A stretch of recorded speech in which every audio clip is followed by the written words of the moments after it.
ഉണ്ണികൃഷ്ണൻ പോറ്റിയാണ് ഇത് പ്രതിസ്ഥാനത്ത് വരുന്നെങ്കിൽ ഒരു കാര്യം എനിക്ക് വ്യക്തമായിട്ട് പറയാം, ഇയാൾ വളരെ ബുദ്ധിമാനായ ഒരു കള്ളനാണ്, ബുദ്ധിമാനായ കള്ളനാണ്. കാരണം എല്ലാ റെക്കോർഡുകളും ഐക്യ കോടതിയിലോ നിയമ നടപടികളോ നേരിടേണ്ടി വരാത്ത സാഹചര്യത്തിലാണ് ഈ റെക്കോർഡുകളൊക്കെ തയ്യാറാക്കിയിരിക്കുന്നത്. ദേവസ്വം ബോർഡ് പ്രസിഡന്റ്, ദേവസ്വം ബോർഡിന്റെ ഓഫീസിൽ നിന്ന് വന്ന കമ്മ്യൂണിക്കേഷൻ, ആ കത്തിൽ തന്നെ പറയുകയാണ് ശബരിമലയിലെ ദ്വാരപാലകരുടെ ചെമ്പുപാളികൾ പൊതിഞ്ഞ ദ്വാരപാലകർ ശില്പങ്ങൾ അത് അഴിച്ചുകൊണ്ട് പോവുക, പീഠം എടുത്തുകൊണ്ട് പോവുക എന്നൊക്കെ തന്നെ ഓർഡർ അടിച്ചില്ലേ. ഒരു പക്ഷേ കഴിവായിരിക്കും. അതാണ് പറയുന്നത്, നമ്മൾ ഇത്തരം പോറ്റിമാരെയൊന്നും അണ്ടർ എസ്റ്റിമേറ്റ് ചെയ്യേണ്ട കാര്യങ്ങളില്ല. അതുകൊണ്ടാണ് അത് വളരെ ആത്മവിശ്വാസത്തോടാണല്ലോ ഇതുവരെ പോറ്റി നീക്കിക്കൊണ്ടിരിക്കുന്നത്.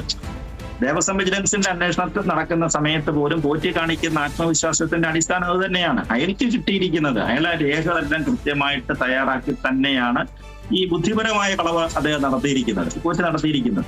അങ്ങനെ തന്നെയാണ് നാം സംശയിക്കേണ്ടത്. ഇത് പണി നടത്തിയ സ്മാർട്ട് ക്രിയേഷൻസും അത് തന്നെയാണല്ലോ പറയുന്നത്, ഞങ്ങളുടെ കമ്പനിയിൽ കൊണ്ടുവന്നത് ഈ ചെമ്പുപാളികളാണ്. അത് കൊണ്ടുവന്നത് എപ്പോഴാണെന്ന് ചോദിക്കുമ്പോഴാണ് സംശയം വരുന്നത്. ഇത് അദ്ദേഹം ശബരിമലയിൽ നിന്ന് ഇളക്കി മാറ്റിയ ശേഷം ആരാണിത് ഇളക്കി ഇവിടെ തന്നെയാണല്ലോ പ്രശ്നങ്ങൾ ഉണ്ടാകുന്നത്. ശബരിമലയിലെ എന്ത് വസ്തുക്കളും അവിടെ സന്നിധാനത്ത് ഭഗവാന് സമർപ്പിക്കപ്പെടുന്ന എന്ത് വസ്തുക്കളാണെങ്കിലും അവിടെ നിന്ന് കൊണ്ടുപോകുന്നതിന് അവിടെ ഹൈക്കോടതി ഒരു സ്പെഷ്യൽ കമ്മീഷണർ നിയമിച്ചിട്ടുണ്ട്. ജില്ലാ ജഡ്ജിയുടെ റാങ്കുള്ള ഒരു സ്പെഷ്യൽ കമ്മീഷണറുണ്ട്. അദ്ദേഹത്തിന്റെ അനുമതി വേണം.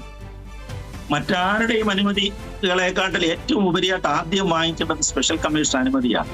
എന്നിട്ട് ഈ സ്പെഷ്യൽ കമ്മീഷൻ ജില്ലാ ജഡ്ജിയാണ്, അദ്ദേഹം അത് ഹൈക്കോടതിയുടെ ദേവസ്വം ഡിവിഷൻ ബെഞ്ചിനെ അറിയിക്കും. അവരെ അറിയിച്ച ശേഷം അവരുടെ അനുവാദം കൂടെ കിട്ടിയ ശേഷം ഇത് കൊണ്ടുപോകാൻ സാധിക്കുകയുള്ളൂ സന്നിധാനത്തുനിന്ന്. പക്ഷെ അദ്ദേഹം മാത്രം വിവരം അറിഞ്ഞിട്ടില്ല. ഇതൊക്കെ ഇളക്കിക്കൊണ്ട് പോകുന്ന വിവരം ഈ സ്പെഷ്യൽ കമ്മീഷൻ മാത്രം അറിഞ്ഞിട്ടില്ല, ബാക്കി ആരൊക്കെയോ അറിഞ്ഞിരിക്കുകയാണ്. അതേപോലെ തന്നെ ഇത് ഇളക്കി മാറ്റുക എന്ന് പറയുന്നത് അത്ര എളുപ്പമായ കാര്യമല്ല. എളുപ്പമെന്ന് പറഞ്ഞാൽ മറ്റു തരത്തിലല്ല. നമ്മൾക്ക് ഇപ്പം പിന്നെ അത് മറ്റേ കമ്പിയോ സംവിധാനങ്ങളോ സ്ക്രൂവോ മറ്റൊക്കെ സാധനങ്ങൾ ഉപയോഗിച്ച് അത് അഴിച്ചു മാറ്റാം. അവിടെയല്ല അതിന്റെ പ്രശ്നം. ഇതെന്ന് പറഞ്ഞാൽ ഒരിക്കൽ സമർപ്പിക്കപ്പെട്ട് കഴിഞ്ഞാൽ അത് ദേവന്റെ വസ്തുവാണ്. ദേവൻ എപ്പോഴും മൈനറാണ്. അപ്പൊ അത് ദേവ ചൈതന്യമുണ്ട് അതില്. ഈ സ്വർണ്ണ ദ്വാരപാലക ശില്പങ്ങളിൽ ദേവ ചൈതന്യമുള്ളതാണ്. എല്ലാ ദിവസവും നമ്മുടെ തന്ത്രി നട തുറക്കുന്ന കണ്ടിട്ടില്ലേ? നട തുറക്കുന്ന സമയത്ത് എന്താ ചെയ്യുന്നത്? ആദ്യം അദ്ദേഹം തന്ത്രി മേൽശാന്തി വന്ന ശേഷം വലതുവശത്തുള്ള മണി അടിച്ചിട്ട് ഭഗവാനെ സാന്നിധ്യം അറിയിക്കുകയാണ്. അതിനോടൊപ്പം അവര് അതിനകത്തിൽ വരുന്ന വിശ്വാസ സങ്കല്പം എന്ന് പറയുന്നത്, ഇതാ ഭഗവാനെ കാത്തു നിൽക്കുന്ന, അയ്യപ്പസ്വാമിയെ കാത്തു നിൽക്കുന്ന ദ്വാരപാലകരെ ഞങ്ങൾ വണങ്ങിയിരിക്കുന്നു. ആദ്യം വണങ്ങുന്നത് ദ്വാരപാലകരെയാണ്. എന്നിട്ട് ഇതാ നട തുറക്കാൻ പോകുന്നു. അങ്ങനെ ഒരു അനുവാദം വാങ്ങിച്ചിട്ടാണ് തന്ത്രി മേൽശാന്തിയും ഒക്കെ അകത്തേക്ക് കടക്കുന്നത്. അതേപോലെ